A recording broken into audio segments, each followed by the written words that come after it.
निराला जी से अति महत्वपूर्ण प्रश्न, यूजीसी नेट हो या फिर आपका कोई भी एग्जाम हो, उसके लिए मोस्ट इंपॉर्टेंट ये क्लास रहने वाली है। तो इसलिए पूरी क्लास आपको जरूर देखना चाहिए। इसमें 30 प्रश्न हम करने वाले हैं जो कि निराला जी की कविताओं पर आधारित रहेंगे, जो हमारी सिलेबस में लगी हुई हैं। ठीक है, तो ये सब आपको थंबनेल से हालांकि पता चल ही जाएगा। तो चलते हैं हम अपने फर्स्ट क्वेश्चन की तरफ। अगर आपको क्लास पसंद आई तो भाई लाइक सब्सक्राइब बाद में कर लेना। ठीक है, तो जागो फिर एक बार, ये किस प्रकार की कविता है? जागो फिर एक बार, ये आप जानते हैं, बताने की जरूरत नहीं है कि ये निराला जी की कविता है। और ये किस प्रकार की कविता है? वीरता के गुणगान की, उद्बोधन परक, वर्णनात्मक या फिर उत्साह परक। तो राइट आंसर हमारे यहाँ पर हो जाएगा उद्बोधन परक। ठीक है, अगर एक ऑप्शन हमें चुनना है तो ये सही हो जाएगा। वैसे उत्साह परक, वर्णनात्मक और वीरता के गुणगान की भी कविता है, लेकिन उद्बोधन परक, उद्बोधन का मतलब है जगाना, यानी कि किसी को जागरूक करना। ठीक है, उद्बोधन परक हमारा आंसर सही होगा। आगे, योग्य जन जीता है पंक्ति में रेखांकित शब्द का क्या अभिप्राय? ये रेखांकित शब्द है इसमें, योग्य जन। इस पंक्ति में रेखांकित शब्द का क्या अभिप्राय है? देशभक्त, सामर्थ्यवान व्यक्ति, सफल मनुष्य या फिर पराक्रमी। तो बी ऑप्शन हमारे यहाँ पर सही हो जाएगा, सामर्थ्यवान व्यक्ति। योग्य जन जीता है, इस पंक्ति में रेखांकित शब्द है योग्य जन, जिसका अर्थ है सामर्थ्यवान व्यक्ति। मेष माता का शाब्दिक अर्थ क्या है? भेड़, बकरी, समाधान या फिर भैंस। मेष का अर्थ आपने अगर पढ़ा होगा तो जरूर ये मेष भेड़ का पर्यायवाची होता है। ठीक है, भेड़ का पर्यायवाची होता है। और मेष माता यानी कि भेड़ की माता, भेड़ की माता भी कौन होगी? भेड़ ही होगी। ठीक है, आगे है, कवि निराला ने अमृत संतान कहकर ध्यान कर किसे संबोधित किया है? कवि निराला ने अमृत संतान कहकर ध्यान कर किसे संबोधित किया है? ऋषियों को, भारतवासियों को, देवराज इंद्र या फिर देवताओं को। तो फोर में हमारा सही आंसर हो जाएगा भारतवासियों को। अमृत संतान किसको कहा है? तो भारतवासियों को कहा है, ये ध्यान रखना। आगे, शेरों की मांद में आया है आज सियार। इस पंक्ति में शेर और सियार का क्या अर्थ है? शेर किसको बोला गया है और सियार किसको बोला गया है? शेरों की मांद में आया है आज सियार, तो शेर कौन है भाई? भारतवासी है ना। शेर कौन हो जाएंगे? भारतवासी हो जाएंगे। और शेरों के, हमारा भारतवासियों के भारत में कौन घुस आया है? सियार यानी कि अंग्रेज। ठीक है, सियार किसको बताया गया है निराला जी के द्वारा? अंग्रेजों को सियार कहा गया है। आगे, सिंधु नर तीरवासी, सिंधु नद तीरवासी पंक्ति से कवि ने किसकी ओर संकेत किया है? सिंधु नद तीरवासी, इस पंक्ति से कवि ने किसकी ओर संकेत किया है? गुरु गोविंद सिंह, अर्जुन देव, गुरु नानक या फिर तेग बहादुर। तो ये चारों जो गुरु हैं, ये किसके हैं? सिखों के गुरु हैं, सिख गुरु हैं। ठीक है, 10 सिख गुरु हुए थे, कुल 10 गुरु हुए थे। ठीक है, तो यहाँ पर हमारा सही आंसर क्या हो जाएगा? पहले जो गुरु थे उनका नाम था गुरु नानक देव, और 10वें जो गुरु थे उनका नाम था गुरु गोविंद सिंह। तो राइट आंसर हमारा ए हो जाएगा, गुरु गोविंद सिंह की ओर यह संकेत करता है। जागो फिर एक बार टू कविता कब और किस पत्र में प्रकाशित हुई थी? जागो फिर एक बार टू, टू कविता यानी कब और किस पत्र में प्रकाशित हुई थी? तो राइट आंसर हमारा 8 में क्या हो जाएगा? 1926 में मतवाला पत्रिका में प्रकाशित हुई थी। ठीक है, मतवाला पत्रिका जो कि निराला जी के द्वारा ही निकाला गया। बुद्धि बुद्धि में हो लीन, मन में मन, जी जी में एक अनुभव बहता रहे। इस पंक्ति में व्यंजित भाव क्या है? बुद्धि बुद्धि में हो लीन, मन में मन, जी जी में एक अनुभव बहता रहे। इस पंक्ति में व्यंजित भाव क्या होगा? क्या बुद्धि का बहुमुखी विकास हो, राष्ट्र संगठित हो, राष्ट्र में बौद्धिक, भावात्मक एवं आत्मिक एकता स्थापित हो, या राष्ट्रीय प्रगति के पथ पर उन्मुक्त बढ़े? तो सी ऑप्शन हमारा सही हो जाएगा, राष्ट्र में बौद्धिक, भावात्मक और आत्मिक एकता स्थापित होनी चाहिए। ठीक है,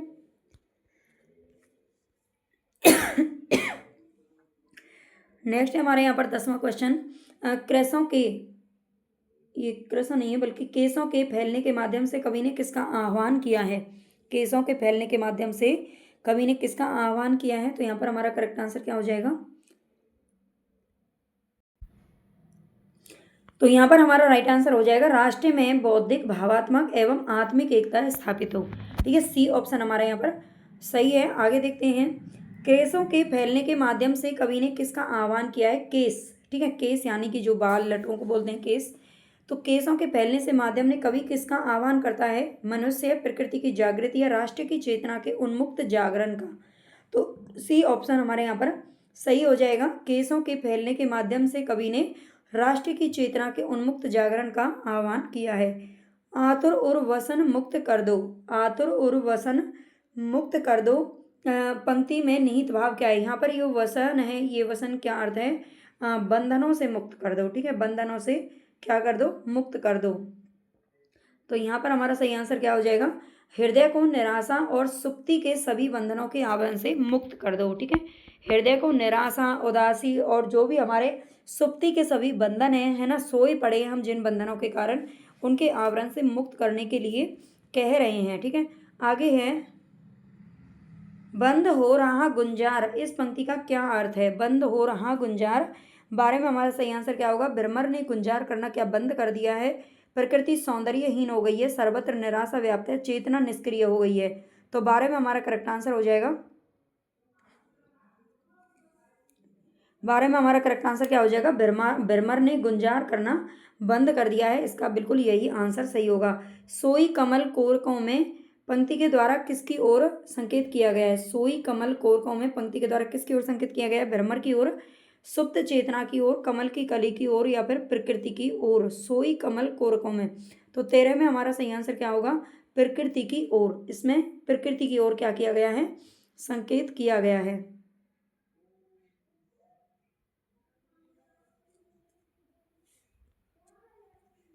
आगे, आंखों को अली के समान क्यों बताया गया है? आंखों को अली के समान क्यों बताया गया है?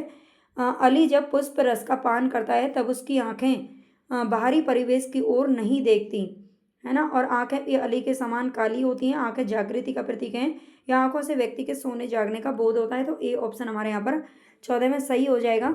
अली जब पुष्प रस का पान करता है तब उसकी आंखें क्या होती हैं? बाहरी परिवेश की ओर नहीं देखती हैं, ठीक है। ए ऑप्शन हमारे यहाँ पर ठीक है। जागो फिर एक बार वन कविता में द्वार कौन खोल रहा है? जागो फिर एक बार वन कविता में द्वार कौन खोल रहा है? तरुण किरण, चेतना शक्ति, अरुण पंख, या फिर कोई भी नहीं। तो 15 में हमारा राइट आंसर क्या होगा? 15 में हमारा करेक्ट आंसर हो जाएगा ए तरुण किरण, ठीक है। जो तरुण किरण है ये क्या खोल रहा है? द्वार खोल रहा है। खड़ी खोलती है द्वार, खड़ी खोलती है द्वार पंक्ति में कौन सा द्वार खोलने की बात कही गई है? खड़ी खोलती है द्वार पंक्ति में कौन सा द्वार खोलने की बात कही गई है? चिंतन का समाधान, स्वतंत्रता, स्वतंत्रता प्राप्ति का, उन्मुक्तता, या फिर ज्ञान का। तो यहाँ पर हमारा राइट आंसर क्या होगा 16 में? चिंतन का समाधान। खड़ी खोलती है द्वार किसका? चिंतन का समाधान। द्वार खोलने की बात कर गई है किसका? कौन सा द्वार खोलने की? चिंतन के समाधान, ठीक है। आगे, प्यारे जगाते हुए हारे सब तारे तुम्हें, प्यारे जगाते हुए हारे सब तारे तुम्हें व्यक्ति में व्यंजित भाव क्या है? तो यहाँ पर हमारा 17 में राइट आंसर क्या होगा? प्रियतम रात बीत गई है, तारे जाओ, संविधान छप गए हैं, है ना, संविधान छप गए हैं, अब जाग जाओ, प्रियतम तुम्हें जगाने के लिए प्रयास निष्फल हो चुके हैं। तो 17 में बी ऑप्शन हमारा बिल्कुल ठीक होगा, है ना। प्रिय स्थान थान पर महापुरुष तुम्हें जागृति का संदेश देकर थक चुके हैं, अब तो जाग जाओ, है ना। ये भी ऑप्शन इसका सही है। 17 में हमारा डी सही हो जाएगा, है ना। डी ऑप्शन हमारे यहाँ पर सही हो जाएगा। प्यारे जगाते हुए हारे सब तारे तुम्हें व्यक्ति में व्यंजित भाव, इन तीनों से ही है यहाँ पर, है ना। दोनों यहाँ पर करेक्ट हैं, तीनों ही करेक्ट हैं। डी ऑप्शन हमारा सही होगा। जागो फिर एक बार वन में प्यारे संबोधन किसके लिए प्रयुक्त हुआ है? तो प्यारे संबोधन किसके लिए? भारत राष्ट्र के लिए, ठीक है। 18 में हमारा सही आंसर क्या हो जाएगा? बी हो जाएगा। 18 में कौन सा आंसर सही होगा? बी हमारा सही हो जाएगा, ये ध्यान रखना। आगे है, जागो फिर एक बार वन का प्रकाशन वर्ष क्या होगा? 19 में बताइए। जागो फिर एक बार वन का प्रकाशन वर्ष क्या होगा? 22, 26, 29, या फिर 32। तो 29 में राइट आंसर हमारा क्या हो जाएगा? 1900।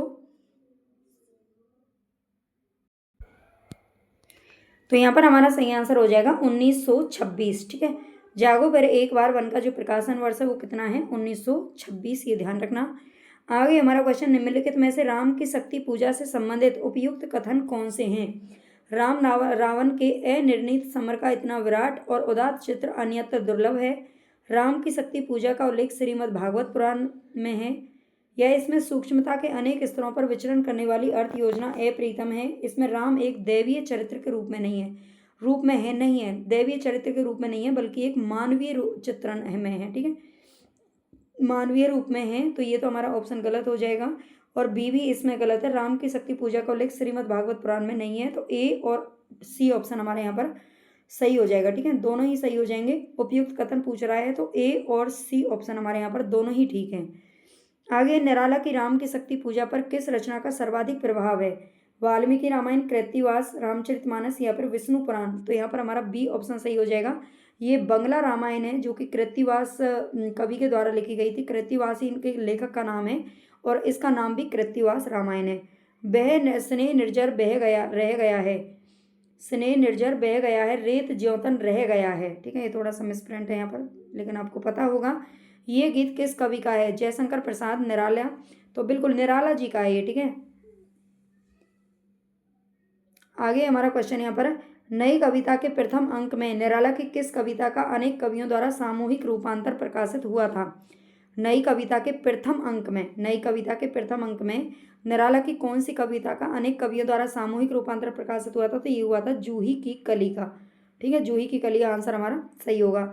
निराला की निम्नलिखित रचनाओं में से किस रचना को हिंदी का शोक गीत कहा जाता है? तो किस रचना को शोक गीत कहते हैं? सरोज स्मृति को कहा जाता है। और सरोज स्मृति क्या है? ये विश्व का सबसे लंबा गीत है, वैसे भी है ना, विश्व का सबसे लंबा और पहला गीत है शोक गीत, है ना। जो सरोज स्मृति, इनकी बेटी थी 18-19 साल की, जो कि क्या हो गई थी, मतलब देहांत हो गया था उसका, और उसकी याद में, अपनी बेटी की याद में इन्होंने ये जो कविता लिखी थी। सरोज स्मृति में सरोज कौन है? तो निराला की पुत्री है। ठीक है, निराला की बेटी थी। वरदे वीणा वादिनी वरदे, ये सरस्वती वंदना किस कवि ने लिखी है? वरदे वीणा वादिनी वरदे, तो ये जो सरस्वती वंदना है ये भी निराला जी के द्वारा लिखी गई है। आगे, बादल राग कविता के कवि कौन है? बादल राग याद रखना, तो यहाँ पर हमारा सही आंसर हो जाएगा निराला। ठीक है, अभी तो हम निराला पढ़ रहे हैं इसलिए पता कर लेंगे, है ना, लेकिन जब आपके क्वेश्चन पेपर में आएंगे तो सब एक साथ मिल करके आएंगे। ठीक है, तब पता नहीं चलता, याद नहीं रहता। परिमल किसकी काव्य रचना है? परिमल किसकी काव्य रचना है? तो ये निराला जी की काव्य रचना है परिमल। परिमल बहुत बार पूछी जाती है। माँ की कुल शिक्षा मैंने दी, पुष्प सेज तेरी स्वयं रची, सोचा मन में वह शकुंतला, पर पाठ अन्य यह अन्य कला। ये पंक्तियाँ किसकी हैं? ये जो पंक्तियाँ हैं ये सरोज स्मृति से ली गई हैं, ये ध्यान रखना, सरोज स्मृति से ये पंक्तियाँ ली गई हैं। और सरोज स्मृति आप जानते हैं शोक गीत है ना, निराला जी की पुत्री के याद में लिखा गया था। और निराला जी कहते हैं कि माँ की कुल, जो इसकी माँ थी, सरोज की माँ थी, यानी कि निराला जी की जो पत्नी थी, वो उसके बचपन में ही छोड़ करके चली गई थी अपनी बेटी को। और पूरी जो शिक्षा निराला जी ने खुद से, माँ और बाप दोनों की पूरी कुल शिक्षा किसने दी थी? निराला ने दी थी, है ना। निराला ये पंक्ति बोलते हैं बाद में अपनी कविता में, लिखते हैं कि माँ की कुल शिक्षा मैंने दी, पुष्प सेज तेरी स्वयं रची। ठीक है, पुष्प सेज तेरी मैंने स्वयं रची, सोचा मन में, और ये सोच करके मैंने किया ये सब कि वह शकुंतला, शकुंतला आप जानते हैं कण्व ऋषि के आश्रम में रहती थी, अपने माँ बाप के द्वारा नहीं पाली गई थी, है ना, कण्व ऋषि की आश्रम में रहती थी, और वहाँ पर उन्होंने उनका पालन पोषण किया था, उसका शादी विवाह सब कुछ उन्होंने ही किया था। ठीक है, तो ये कहते हैं कि सोचा था जिस तरीके से शकुंतला का पालन पोषण हुआ था वैसे ही मैं तुम्हारा भी करूँगा, लेकिन ये तो कुछ और ही हो गया, है ना। तो पंक्तियाँ किसकी हैं? ये भी निराला जी की पंक्तियाँ हैं, ये ध्यान रखना। और आगे हमारा क्वेश्चन है, राम की शक्ति पूजा किसकी कविता है? तो राम की शक्ति पूजा एक लंबी कविता है, निबंधात्मक कविता है, 1936 में प्रकाशित हुई थी, और ये भी किसकी है? सूर्यकांत त्रिपाठी, निराला जी की कविता है। ठीक है, आपको ये क्वेश्चन कैसे लगे जरूर बताना मुझे कमेंट में, और प्लीज़ चैनल को हाइप जरूर कर देना, लाइक सब्सक्राइब तो आपको कर ही लेना, और हाइप कर देना, है ना, अच्छी लगे हो तो क्लास, और बताना कि आपको ये क्लास कैसी लगी और किस टॉपिक पर आपको प्रश्न चाहिए यूजीसी नेट के किस टॉपिक से। बाकी हमारी 12 बजे क्लास चलती है लाइव, उससे आप ज़रूर जुड़ें, काफ़ी अच्छे उसमें टॉपिक वाइज हम एमसीक्यू को कर रहे हैं।